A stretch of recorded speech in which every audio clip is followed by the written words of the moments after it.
चलिए देखिए, आज का विषय है समांतर क्रम समूहन में जुड़े प्रतिरोधकों में विद्युत धारा I का वितरण। यानी कि इसके पिछले क्लासेस में हम देख चुके थे कि समांतर क्रम समूहन हो या श्रेणी क्रम समूहन में जो प्रतिरोध जोड़ा गया था उनका समतुल्य प्रतिरोध निकालने के लिए हम लोगों ने व्यंजक प्राप्त कर चुके थे, फॉर्मूला को सिद्ध कर चुके थे, ठीक ना। श्रेणी क्रम समूहन में अगर दो प्रतिरोध जुड़े हो, चाहे तीन जुड़े हो या फिर जितने भी जुड़े हो, है ना जी, RS इक्वल टू क्या आ जाएगा, अगर दो जुड़ा होगा तो R1 प्लस R2 हो जाएगा, 3 4 होगा तो फिर प्लस करके R3 plus R4 plus R5 ऐसे कर देंगे, ठीक ना। अच्छा, समांतर क्रम समूहन में जो प्रतिरोध को जोड़ा गया था, अगर दो प्रतिरोध जोड़ा गया था तो उसका फॉर्मूला क्या था, 1/Rp equal to 1/R1 plus 1/R2। तीन प्रतिरोध होंगे तो फिर प्लस 1/R3 कर देंगे, ऐसे करके, ठीक ना। तो ये सब हम लोग पिछले क्लासेस में देख चुके थे। लेकिन आज का टॉपिक है कि अगर समांतर क्रम समूहन में प्रतिरोध जुड़ा हो, ठीक है, तो उन प्रतिरोधों में जो धारा प्रवाहित हो रही है उसका मान क्या होगा। इसके पिछले क्लासेस में देख चुके थे कि जो प्रतिरोध जुड़ा है उसका समतुल्य प्रतिरोध का मान क्या होगा, समतुल्य प्रतिरोध निकाला गया था, ठीक है। लेकिन आज के विषय है कि जो भी प्रतिरोध जुड़ा है, ठीक है, उनमें प्रवाहित होने वाली धारा का मान क्या हो सकता है, उसी के बारे में आज हम, ठीक ना।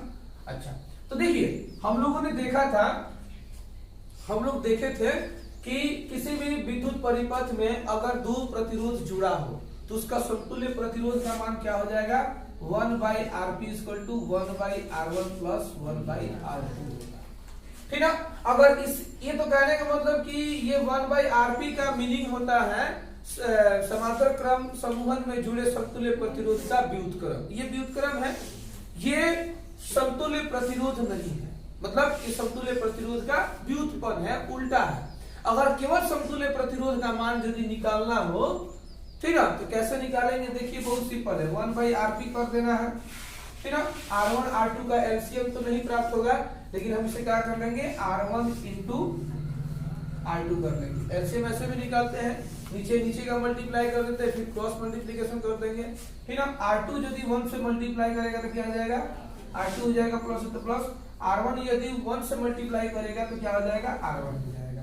अब जरा देखिए, अब क्या है कि इसको यदि क्रॉस मल्टीप्लिकेशन किया जाए तो ये हो जाएगा, इसी को क्रम को पलट दीजिए, क्रम को पलटिएगा तो क्रॉस मल्टीप्लिकेशन हो जाएगा। तो 1/Rp है ना, तो Rp/1 कर दीजिए, चाहे 1 नहीं लिखेंगे तो भी चलेगा। देखिए नीचे का ऊपर हो गया, ऊपर का नीचे हो गया, 1 नहीं भी लिखेंगे तो भी चलेगा, इसको भी ऊपर का नीचे, नीचे का ऊपर, लीजिएगा R1 plus R1 into R2 by R2 plus R1 हो जाएगा। ये हुआ आपको किसका, समांतर क्रम समूहन में जुड़े समतुल्य प्रतिरोध का मान। Rp इक्वल टू क्या हो जाएगा, R1 into R2 by R2 plus R1, चाहे R1 प्लस R2 कहते हैं, ठीक ना। ये हो गया आपको क्या, ये हो गया कि समांतर क्रम समूहन में जो प्रतिरोध जुड़ा है, 2 3 4 5 जितना भी हो, उसका समतुल्य प्रतिरोध का मान है। अब हम लोग जानेंगे कि जो इसमें धारा I प्रवाहित हो रहा है उसका मान क्या क्या हो सकता है। तो सबसे पहले तो हम ये जानते हैं कि इस चित्र में दो प्रतिरोध R1 R2 है और इसमें प्रवाहित होने वाली धारा I है। जैसे ही बिंदु A पर जाती है, A से आगे बढ़ती है, ये धारा जो है दो धारा बढ़ जाती है, I1 और I2 में बदल जाती है, क्योंकि दोनों में मान अलग अलग होगा, ठीक है। अच्छा, फिर जो है जैसे ही बिंदु B पर मिलती है तो फिर I धारा होकर के सेल में प्रवेश कर जाती है, ठीक है। विभवांतर भी होगा, हम लोग पीछे देखे थे समांतर क्रम समूहन और श्रेणी क्रम समूहन में अंतर देखे थे। श्रेणी क्रम समूहन में जितने ही प्रतिरोध होते हैं सबका विभवांतर अलग अलग होता है, राइट और रॉन्ग, धारा का मान क्या होता है, अलग अलग होता है। लेकिन समांतर क्रम समूहन में अलग हो जाता है, ठीक है, उल्टा हो जाता है, ठीक है। श्रेणी क्रम समांतर क्रम समूहन में जो धारा होता है वो प्रत्येक प्रतिरोध के लिए अलग अलग होता है, लेकिन विभवांतर का मान प्रत्येक प्रतिरोध के लिए समान ही होता है, ठीक है। इस प्रतिरोध का विभवांतर का मान जो होगा वही विभवांतर का मान इसका भी होगा, ठीक है।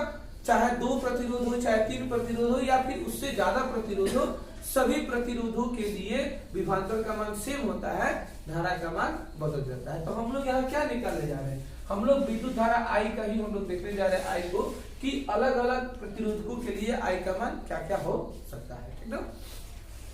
तो सबसे पहली बात तो ये कि इसमें धारा आई धारा जो है दो प्रतिरोधों में जा रहा है तो I1 I2 प्राप्त हो रहा है, ठीक ना। यहाँ लिख सकते हैं जब एक ही धारा यानी आई धारा दो प्रतिरोध में जा रहा है तो I1 I2 है, यानी कि I1 और I2 के मान को अगर जोड़ देंगे तो किसका मान प्राप्त होगा, कुल धारा का मान प्राप्त हो जाएगा, वास्तविक धारा का मान प्राप्त होगा।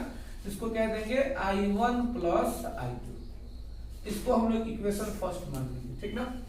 अब हम लोग चलते हैं ओम के नियम से।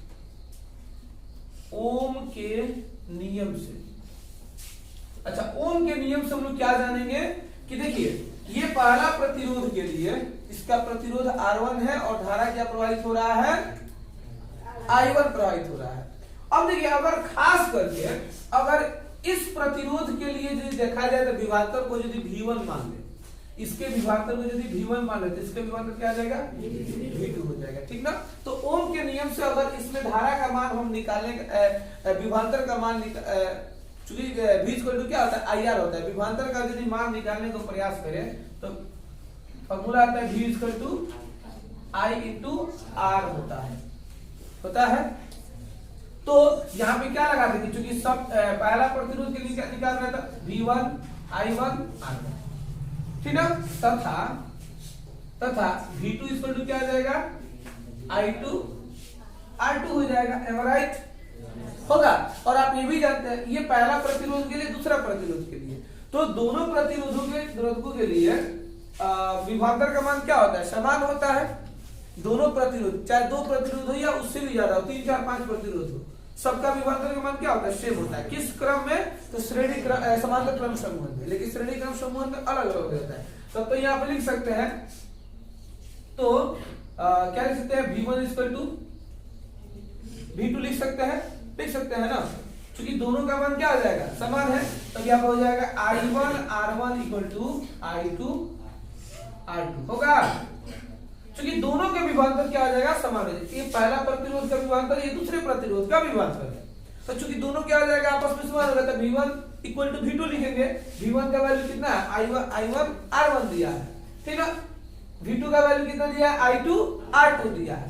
अगर हम लोग यहाँ पे I2 का मान निकालने का प्रयास करिए, फिर I1 का मान निकालने का प्रयास करिए, जिसका भी मान चाहे आप निकाल सकते हैं, कोई दिक्कत नहीं है, ठीक है। अगर I1 का ही मान निकालना चाहते हैं तो ये R1 उधर जाएगा तो क्या हो जाएगा, डिवाइड में हो जाएगा, तो यह हो जाएगा I2 R2 बाई क्या हो जाएगा, R1,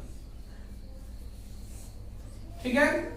अब देखिए, अब इस मान को जरा ध्यान से देखिएगा, समीकरण 1 को, यहाँ पे I1 है तो I1 की जगह इस मान को हम पुट कर सकते हैं, तो लिखेंगे I1 का मान समीकरण 1 में रखने पर, ठीक ना।